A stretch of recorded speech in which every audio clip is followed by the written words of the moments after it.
यह वीडियो सिर्फ और सिर्फ शैक्षिक उद्देश्य के लिए बनाया गया है। इसका इस्तेमाल किसी भी प्रकार की गैर कानूनी गतिविधि के लिए न किया जाए। वीडियो में दिखाई गई सारी जानकारी केवल सीखने और साइबर सिक्योरिटी की जानकारी बढ़ाने के लिए है। यदि कोई व्यक्ति इसका दुरुपयोग करता है तो उसकी पूरी जिम्मेदारी उसी की होगी, इस चैनल या निर्माता की नहीं। नमस्कार दोस्तों, स्वागत है आप सबका फायरवॉल ब्रेकर चैनल पर। आज के वीडियो में हम एक ऐसे टॉपिक को एक्सप्लोर करने वाले हैं जिसके बारे में आपने YouTube पर हजारों वीडियो देखे होंगे, और वो है एंड्रॉयड रैट। अब सबसे पहले मैं एक बात क्लियर करना चाहूंगा, ये वीडियो सिर्फ और सिर्फ शैक्षिक उद्देश्य के लिए है। मैं इसे बनाकर किसी को हैकिंग या गैर कानूनी काम सिखाने नहीं जा रहा। मेरा उद्देश्य है आपको समझाना, आपको हकीकत दिखाना और आपको जागरूक करना कि जो कंटेंट आप YouTube पर देखते हो उसमें कितना सच है और कितना मिथ। तो कृपया इस वीडियो को सीखने की सोच के साथ देखिए, गलत इस्तेमाल करने के लिए नहीं। दोस्तों, एंड्रॉयड रैट यानी रिमोट एडमिनिस्ट्रेशन टूल एक ऐसा मालवेयर है जो किसी फोन को दूर से कंट्रोल करने के लिए बनाया जाता है। अगर विक्टिम ने गलती से वो APK अपने फोन में इंस्टॉल कर लिया तो अटैकर को उस फोन पर पूरा एक्सेस मिल सकता है। अटैकर SMS पढ़ सकता है, कॉल्स सुन सकता है, कैमरा ऑन कर सकता है, लोकेशन ट्रैक कर सकता है। मतलब फोन पूरी तरह अटैकर के कंट्रोल में आ जाता है। आपने YouTube पर देखा होगा कि बहुत सारे क्रिएटर्स दिखाते हैं कि एंड्रॉयड RAT से फोन हैक हो गया, लेकिन क्या वो सब सच है? क्या आज के टाइम में एंड्रॉयड RAT से किसी का भी फोन आसानी से हैक किया जा सकता है? और अगर हाँ, तो वो किस तरह काम करता है? इन्हीं सब सवालों के जवाब हम इस वीडियो में जानेंगे। सबसे पहले समझिए कि एंड्रॉयड RAT थ्योरी के तौर पर कैसे काम करता है। ये क्लाइंट और सर्वर के बीच एक कनेक्शन बनाता है। सर्वर अटैकर के पास होता है और क्लाइंट विक्टिम के फोन में इंस्टॉल किया गया पेलोड होता है। जैसे ही विक्टिम APK इंस्टॉल करता है, अटैकर के सर्वर पर एक कनेक्शन स्थापित हो जाता है और अटैकर विक्टिम के फोन को दूर से एक्सेस कर सकता है। लेकिन सच्चाई यह है कि यह कॉन्सेप्ट अब ज्यादा प्रैक्टिकल नहीं है। जब एंड्रॉयड के पुराने वर्जन जैसे एंड्रॉयड 5, 6, 7 या 8 होते थे, तब ये रैट्स काफी हद तक काम करते थे। लेकिन आज के टाइम में एंड्रॉयड 12, 13 और 14 में सिक्योरिटी इतनी मजबूत हो गई है कि ऐसे पेलोड्स इंस्टॉल ही नहीं होते। यानी YouTube पर जो वीडियो दिखाई जाती है जिनमें बोला जाता है कि एक क्लिक में फोन हैक हो गया, वो ज्यादातर नकली या आउटडेटेड होती हैं, और इसी बात को प्रैक्टिकली टेस्ट करते हैं। सबसे पहले एक जरूरी बात, ये वीडियो सिर्फ और सिर्फ एजुकेशनल पर्पस के लिए है। इसका मकसद सिर्फ आपको नॉलेज देना है। किसी भी तरह के इलीगल काम के लिए इसका इस्तेमाल मत कीजिएगा, क्योंकि उसका जिम्मेदार आप खुद होंगे। आज हम सीखेंगे कि किस तरह एक एंड्रॉयड रेट को काली लिनक्स के वर्चुअल मशीन में इंस्टॉल किया जा सकता है और उसे सिर्फ टेस्ट करने के लिए यूज किया जा सकता है। लेकिन इंस्टॉलेशन शुरू करने से पहले एक बार फिर याद दिला दूं, ये वीडियो सिर्फ एजुकेशनल पर्पस के लिए है। आपको एथिकल हैकिंग और साइबर सिक्योरिटी की नॉलेज देने के लिए है। इसका गलत इस्तेमाल बिल्कुल मत कीजिएगा। अब चलिए step by step installation process को समझते हैं और देखते हैं कि एंड्रॉयड RAT को कैसे सेटअप करना है। अब दोस्तों, चलिए देखते हैं कि जब हम एंड्रॉयड RAT का पेलोड बनाते हैं और उसे नए एंड्रॉयड वर्जन में इंस्टॉल करने की कोशिश करते हैं तो क्या होता है। मैं अभी अपने काली लिनक्स वर्चुअल मशीन में एंड्रॉयड RAT सेटअप कर रहा हूँ। ये एक सिंपल प्रोसेस है जिसमें एक APK जनरेट होता है जो थ्योरी के अनुसार विक्टिम के फोन पर इंस्टॉल किया जा सकता है। तो सबसे पहले हम अपना ब्राउजर ओपन करेंगे और सर्च करेंगे एंड्रोरैट GitHub, और पहले वेबसाइट पर क्लिक करेंगे। क्लिक करते ही आप देख सकते हैं कि एंड्रॉयड रैट का रिपॉजिटरी ओपन हो गया है, और जैसे जैसे हम स्क्रॉल करेंगे हमें नीचे इसका प्रीव्यू देखने को मिल जाएगा और सारी इंस्टॉल कमांड्स और इसे कैसे यूज करना है वो सब कमांड्स मिल जाएंगे।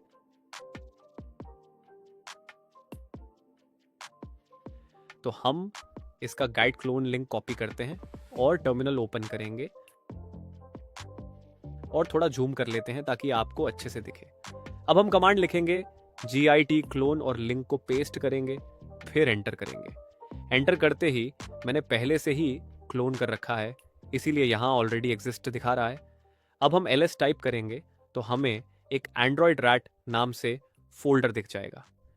अब इसके अंदर जाते हैं cd एंड्रॉयड रैट। अब हम फिर से ls करेंगे तो हमें बहुत सारी फाइलें शो होंगी। यहाँ आपको एक एपीके भी देखने को मिलेगा जो मैंने वीडियो बनाने से पहले टेस्ट करने के लिए बनाया था। अब हम एपीके बिल्ड करेंगे, तो एपीके बिल्ड कमांड हमें गिटहब पर ही मिल जाएगा। तो चलते हैं और थोड़ा स्क्रॉल करते हैं और यहाँ कमांड्स हैं, उन्हें कॉपी करते हैं और टर्मिनल में पेस्ट करते हैं। यहाँ हम एपीके का नाम बदलकर टेस्ट लिखेंगे क्योंकि हम टेस्ट करने के लिए बिल्ड कर रहे हैं, और आईपी एड्रेस में अपना सिस्टम का आईपी डालते हैं। आईपी एड्रेस के लिए हम एक और टर्मिनल ओपन करेंगे और ifconfig टाइप करेंगे, तो हमें वहां अपना सिस्टम का आईपी एड्रेस मिल जाएगा। तो उसे कॉपी करेंगे और आईपी एड्रेस की जगह पेस्ट करेंगे और एंटर करेंगे। अब ये नहीं हुआ, यहां लिखा है कि पहले हमें रिक्वायरमेंट्स इंस्टॉल करना होगा। तो कमांड को कॉपी करते हैं और रिक्वायरमेंट्स इंस्टॉल करने से पहले हमें एनवायरनमेंट सेट करना होगा। उसके लिए कमांड है python 3-mvnvvnv।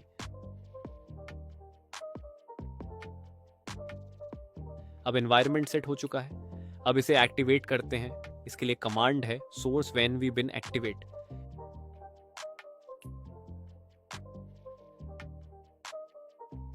जैसे ही हम ये कमांड यूज करेंगे तो हमें डायरेक्टरी के बगल में venv लिखा हुआ नजर आएगा। अब हम कमांड को पेस्ट करते हैं और एंटर करते हैं। अब रिक्वायरमेंट्स इंस्टॉल हो चुका है। अब फिर से apk बिल्ड कमांड को कॉपी करके पेस्ट करते हैं। आप देख सकते हैं बिल्डिंग स्टार्ट हो चुका है। यहां थोड़ा समय लग सकता है।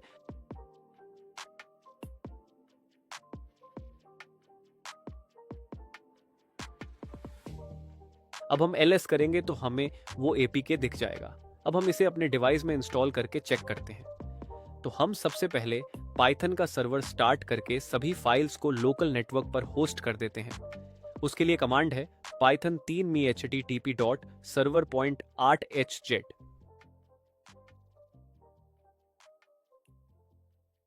जैसे ही हम एंटर करते हैं आप देख सकते हैं कि सर्वर स्टार्ट हो चुका है। अब बस हमें अपने फोन में ब्राउजर पर अपना सिस्टम का आईपी लिखना है और पोर्ट नंबर।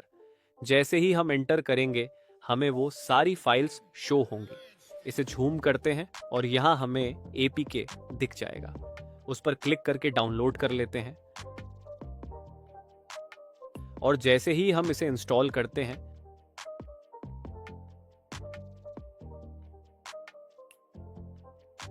आप देख सकते हैं ये इंस्टॉल नहीं हो रहा है। अब एक बार गूगल प्ले प्रोटेक्शन को ऑफ करके इंस्टॉल करने की कोशिश करते हैं।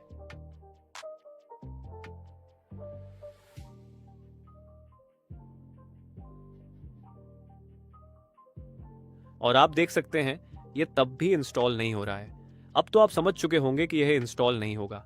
मेरा एंड्रॉयड वर्जन 14 है, इसीलिए अगर आपके सिस्टम में ये इंस्टॉल हो जाए तो उसके लिए टर्मिनल में जाकर सबसे पहले Ctrl+C टाइप करके सर्वर बंद करते हैं। फिर हम लिसनर चालू करेंगे। उसके लिए कमांड है python android ratepy। फिर शेल लिखेंगे, फिर i लिखकर IP डालेंगे।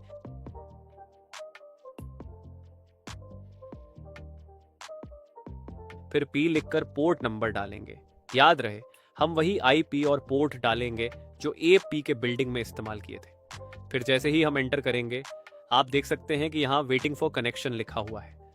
जैसे ही APK इंस्टॉल होगा यहाँ कनेक्शन आ जाएगा। एक बार कनेक्शन आ जाए फिर अगर आप गिटहब पर जाएंगे और थोड़ा स्क्रॉल करेंगे तो वहाँ सभी कमांड्स मिल जाएंगे और बगल में ये भी लिखा होगा कि किस कमांड से क्या होगा। तो हमने APK बनाया और उसे इंस्टॉल करने की कोशिश की, लेकिन वो इंस्टॉल नहीं हुआ। जैसे ही हम APK इंस्टॉल करने की कोशिश करते हैं आप यहाँ स्पष्ट देख सकते हैं कि इंस्टॉलेशन फेल हो गया था और स्क्रीन पर आया एप नॉट इंस्टॉल्ड। मतलब जो लोग YouTube पर क्लेम करते हैं कि एंड्रॉयड रैट से आप किसी भी फोन को हैक कर सकते हो, उनका ये क्लेम आज के टाइम में बिल्कुल गलत है। और ये एक बहुत इंपॉर्टेंट प्रूफ है कि आज के टाइम में एंड्रॉयड रैट के थ्रू फोन हैक करना इतना आसान नहीं है। अगर आपके फोन में लेटेस्ट एंड्रॉयड वर्जन है और आप रेगुलर अपडेट्स लेते हो तो आप ऑलरेडी सेफ हो। ये सारे payloads modern Android security patches के अगेंस्ट बिल्कुल काम नहीं करते। यहाँ पर मैं एक और डिस्क्लेमर देना चाहूँगा।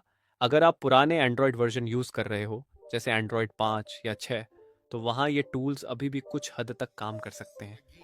मतलब अगर आपने अपने फ़ोन को अपडेट नहीं किया है तो चांसेस हैं कि आप वल्नरेबल हो, इसलिए हमेशा अपने फ़ोन को अपडेटेड रखिए। तो दोस्तों, अब आपको क्लियर हो गया होगा कि एंड्रॉयड रैट का असली सच क्या है। ये एक रियल कॉन्सेप्ट है, एक टाइम पर डेंजरस भी था, लेकिन नए एंड्रॉयड फ़ोन्स के लिए ये प्रैक्टिकली काम नहीं करता। जो आपको यूट्यूब पर वीडियो दिखते हैं जिनमें बोला जाता है कि एंड्रॉयड RAT से फ़ोन हैक हो गया, वो या तो फेक होते हैं या पुराने फ़ोन्स पर बनाए जाते हैं जो अब ऑब्सोलीट हो चुके हैं। और यहाँ पर सबसे इम्पॉर्टेंट चीज़ आती है प्रिवेंशन की। कैसे बचा जा सकता है एंड्रॉयड RAT जैसे मालवेयर से? बहुत सिंपल स्टेप्स हैं। कभी भी अननोन सोर्सेस से APK इंस्टॉल मत कीजिए। प्ले स्टोर के अलावा किसी थर्ड पार्टी साइट से ऐप डाउनलोड करना बहुत रिस्की है। हमेशा अपने फ़ोन में प्ले प्रोटेक्ट इनेबल रखिए। ये ऑटोमेटिकली बैकग्राउंड में स्कैन करता है और सस्पिशियस ऐप्स को ब्लॉक कर देता है। फ़ोन को हमेशा अपडेट रखिए। गूगल सिक्योरिटी पैचेस रिलीज करता रहता है जो आपको ऐसे रैट्स और मालवेयर से बचाते हैं। और सबसे ज़रूरी, जब भी कोई ऐप इंस्टॉल करें उसके परमिशंस चेक करें। अगर एक छोटी सी ऐप कैमरा, माइक्रोफोन, कॉन्टैक्ट्स और स्टोरेज की परमिशंस मांग रही है तो समझ जाइए कुछ गड़बड़ है। अब मैं वीडियो को एंड करने से पहले एक छोटा सा रिमाइंडर देना चाहूँगा। जो भी आपने इस वीडियो में देखा वो सिर्फ एजुकेशनल पर्पस के लिए था। इसका मिसयूज़ करना इलीगल है और आपके लिए खुद ही डेंजरस हो सकता है। अगर आपको ये वीडियो इन्फॉर्मेटिव लगा हो तो इसे लाइक ज़रूर करें, अपने दोस्तों के साथ शेयर करें ताकि वो भी समझ सकें कि YouTube पर दिखाए जाने वाले हैक्स कितने रियल होते हैं। और चैनल को सब्सक्राइब करना ना भूलें ताकि आपको ऐसे ही और साइबर सिक्योरिटी अवेयरनेस वीडियोस मिलते रहें। आप हमसे WhatsApp चैनल पर भी जुड़ सकते हो, जहां पर मैं आपको अपडेट्स और साइबर सिक्योरिटी के टिप्स देता रहता हूं। लिंक आपको डिस्क्रिप्शन में मिल जाएगा। और अगर आप Instagram यूज करते हो तो वहां भी मुझे फॉलो कर सकते हो, जहां पर मैं शॉर्ट अपडेट्स और नॉलेज शेयर करता हूं। तो दोस्तों, मुझे उम्मीद है आपको एंड्रॉयड रैट के बारे में अब फुल क्लैरिटी मिल गई होगी। ये सिर्फ एक मिथ बस्टिंग वीडियो नहीं था, बल्कि एक अवेयरनेस सेशन था, ताकि आप समझ सकें कि एक्चुअल हैकिंग और फेक यूट्यूब वीडियोस में कितना डिफरेंस है। मैं मिलता हूं आपसे अपने अगले वीडियो में। तब तक के लिए स्टे सेफ, स्टे सिक्योर।